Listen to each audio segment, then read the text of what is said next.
Hey Facebook friends, I thought you might like to see what it's like to do a telescope setup. It's still too bright out to really do any observing, and the clouds look like they're creeping in. I don't know, maybe you'll find this interesting. I know looking at the sky is far more interesting. But anyway, this will be a little demonstration of setting up. So I already have a few pieces out. I don't know if you can see the table here, but I have a bunch of goodies. It's always a good idea to have a table for your telescope accessories. So I have eyepieces, I have Steve's great iPhone adapters, I have a right angle, and I have other parts for the telescopes, and binoculars, of course. I don't know if you can see that or if you're just seeing my hand, but whatever. Okay. Shows you what kind of a videographer I am not. Okay, so I set up the tripod. We'll take the optical tube assembly and base. We'll put that on. And I am facing south, okay? In the northern hemisphere, most of the good stuff that we're going to see is to the south. Ideally, you want to pick a location that is away from the neighbors' security lights. I have a little cove in my backyard, but I'm not setting up there for the moment because I get a better Wi-Fi signal here. In any case, so I put the tube and base on top of the mount. There's a little screw in the middle, and that has to line up. I've done this many, many times, so it's a lot easier for me, but if you're a first timer, it might take you a little while to get that tube assembly set onto that screw and positioned properly on top of the tripod base. What I'm doing right now is I am screwing the base into the tripod base into the telescope optical tube base.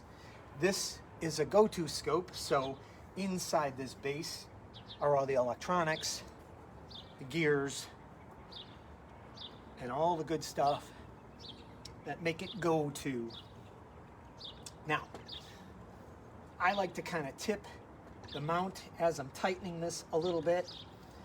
Sometimes even shimmy the base a little bit to make sure that this is nice and tight so that the telescope is going to grab properly.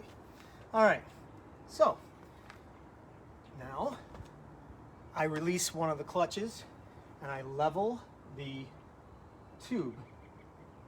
Actually, skipped a step. This mount has a level built into it, which is very nice.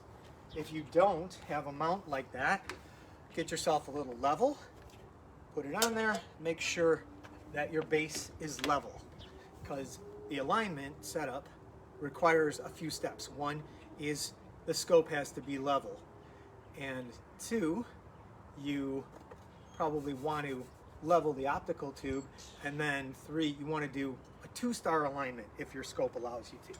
In any case, for the moment, I am just going to adjust the legs so that the scope is actually level. This part is best to do during daylight because you can see and you can get everything set up properly.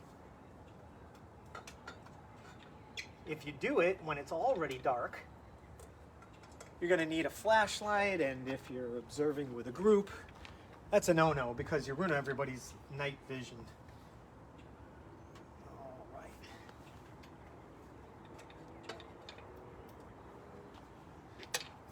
right. A couple of quick bangs in the head. I'm going to take my caps off. All right. So, telescope is just about level.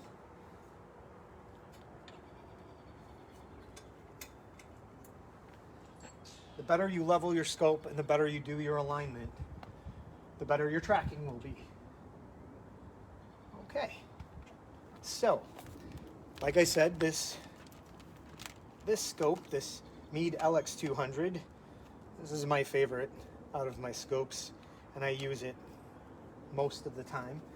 This one is a go-to scope, so I'm going to plug the keypad in to the keypad connector, hook that onto the eyepiece caddy, which is a little triangle that's part of this telescope mount, tripod mount.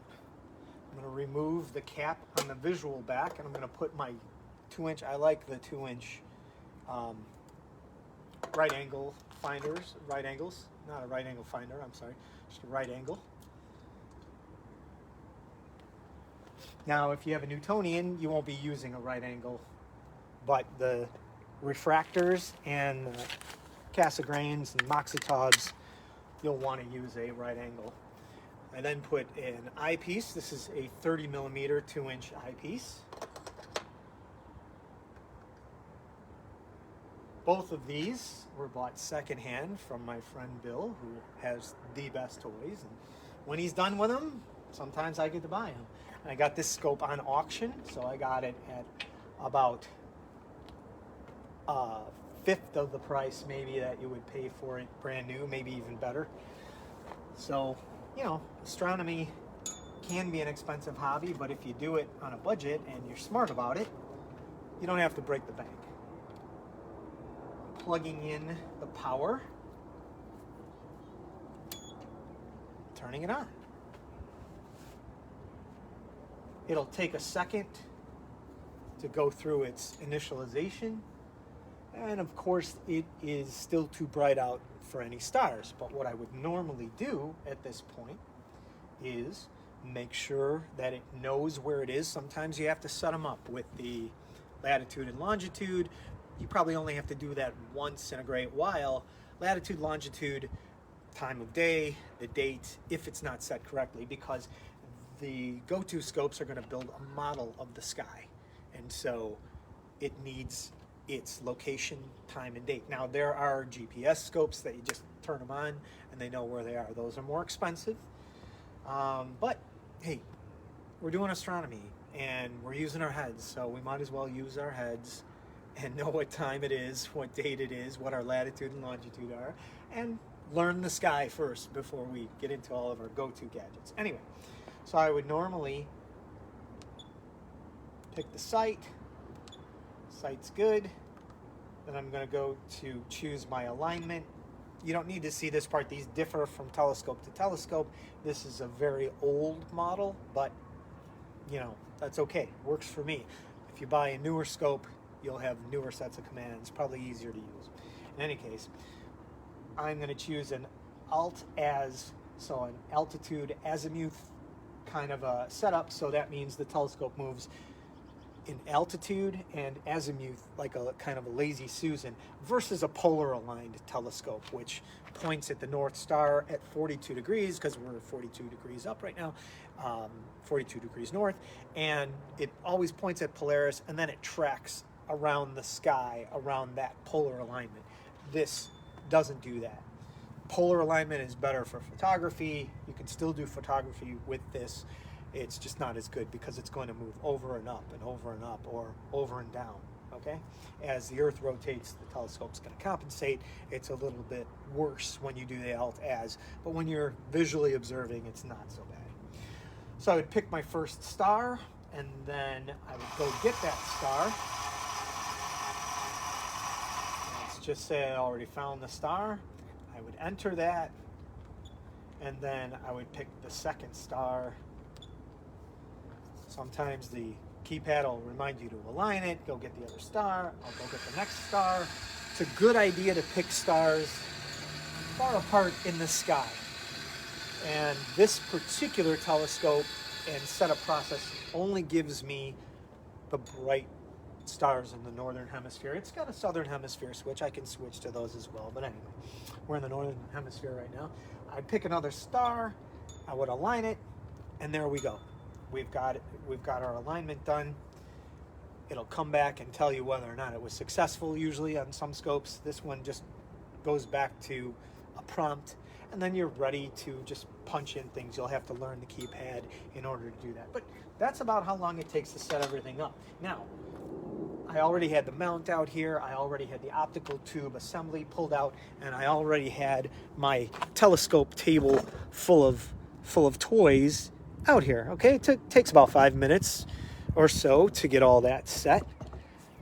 And this setup took another 5 to 10 minutes. So within that time, you're set. Okay, so now let's say I'm already tracking and observing, and I want to switch out an eyepiece. I can put this 2-inch eyepiece either in the caddy, or I can put it on the table here, and I can switch out for one of my friend Steve's handy dandy super duper iPhone adapters.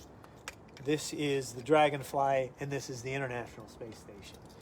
And I've got my lens right now in the International Space Station. So pop that guy on there.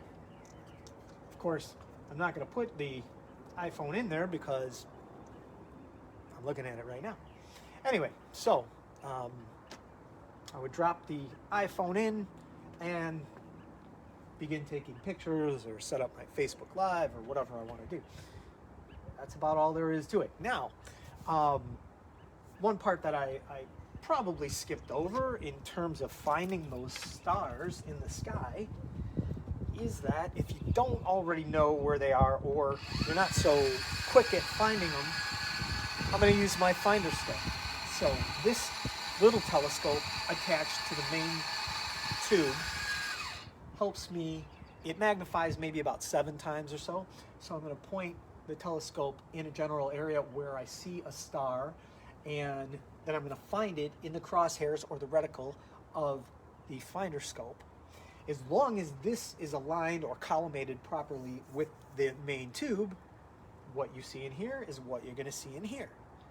Sometimes it requires a little tweaking. Okay, that's a little different part to set up. Now, I plugged my telescope and my accessories into an extension cord that I have plugged into my garage. If you are out observing in the field and you have electronics, I recommend getting one of these power pack that you can plug your AC stuff into. I also recommend using probably at least one of these, a power strip or a 3-prong adapter, so that you could plug in another telescope or your iPhone adapter or whatever else you need to plug in. Now, one of my favorite things to do, and it takes far less time to set up, is to just grab the old binoculars. These were a gift to my son from my brother, who bought them for $5 at a garage sale. This is an old Sears brand of binoculars with Japanese glass. Japanese glass was a better quality. Right now, a lot of the optics are made in China. The buzz in the astronomy community, the general opinion is that the quality of the optics is not so good. In any case, binoculars are great for looking at the sky, and they take virtually no time to set up. And if you can get them at a garage sale for $5, you're doing well. These are 7x35s. They're not the best, but hey, for $5, come on. Now, if you want to spend more money, you can spend $85, $90, $100 or more on binoculars, and that's not a waste of money, not by a long shot. But you don't need to find new binoculars. You can get them used as long as they're not damaged. All right, so a couple more things that I would like to show you. This telescope took a little while to set up. All telescopes have different trade-offs. I'm going to show you some of my grab and go kind of stuff.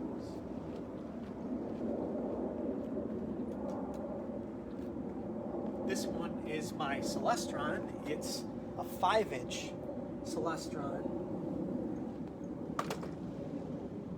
Normally I would adjust the legs, level this. I have a level built in, kind of stuck onto the base here. I'll move it a little closer to the camera so you can see that little level. If I didn't have that, I'd just use a free level, you know, like the one I showed you a couple minutes ago. This telescope is easy to move around. It's easy to pick up. I can pick this one up with one hand. A lot of people say, well, whatever. This also has a hand controller. You can set it up. You can do your star alignment and everything like that. you make sure everything's collimated, your optical tube and your finder scope are collimated. You put your eyepieces in. This one will not accept 2-inch eyepieces. This is a 1 1/4, which is pretty standard for telescopes. If I wanted to use 1 1/4-inch eyepieces on the Meade LX200, I would just use this adapter, 1 1/4-inch adapter. And I could either put it in the back or I can use it with the right angle. This one is nice, it uses compression rings, but sometimes it takes a little bit more relief, unscrewing to rescrew. Okay, so you can be good to go, and you can use now 1 1/4-inch eyepieces. This one in particular is a zoom eyepiece. The nice thing about the zooms is that you can just leave one eyepiece in the telescope and you can change the focal length.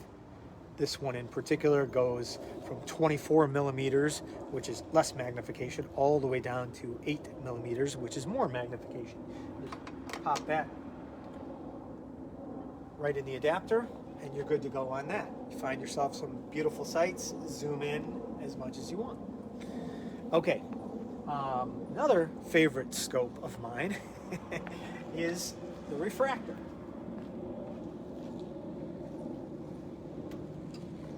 This is also very light. Got this one on auction as well. And this one looks a little bit more like the traditional telescopes. I have a couple of different finder scopes on there. I don't know how well you can see these. I have an optical finder scope.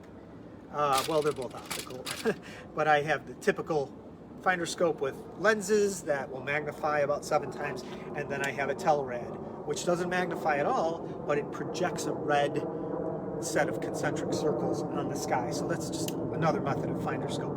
This telescope can accept 2-inch eyepieces. I have another gadget my friend Steve made, which is, it actually works as a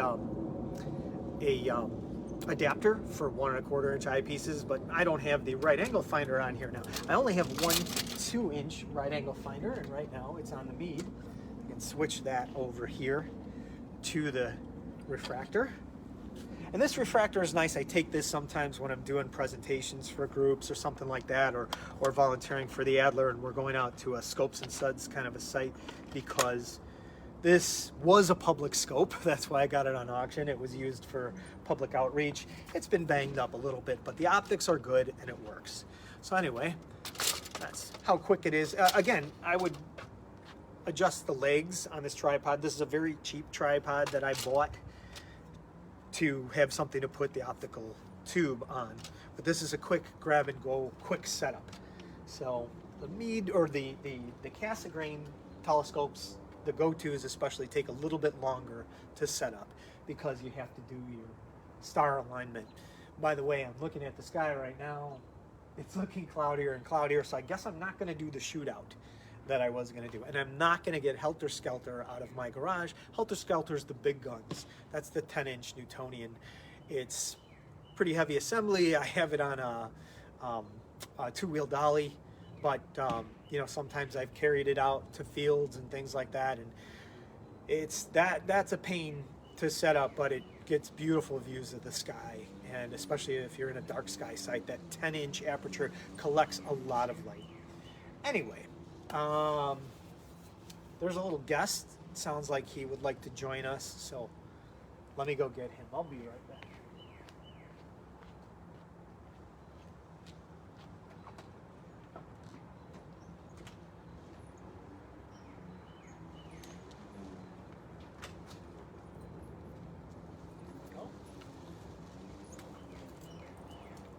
For those of you who have heard Sagan on my videos but haven't had the chance to meet him, this is Sagan.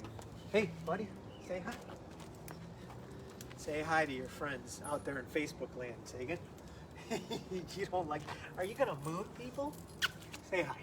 There's my boy. He's a good boy. Okay. Come on.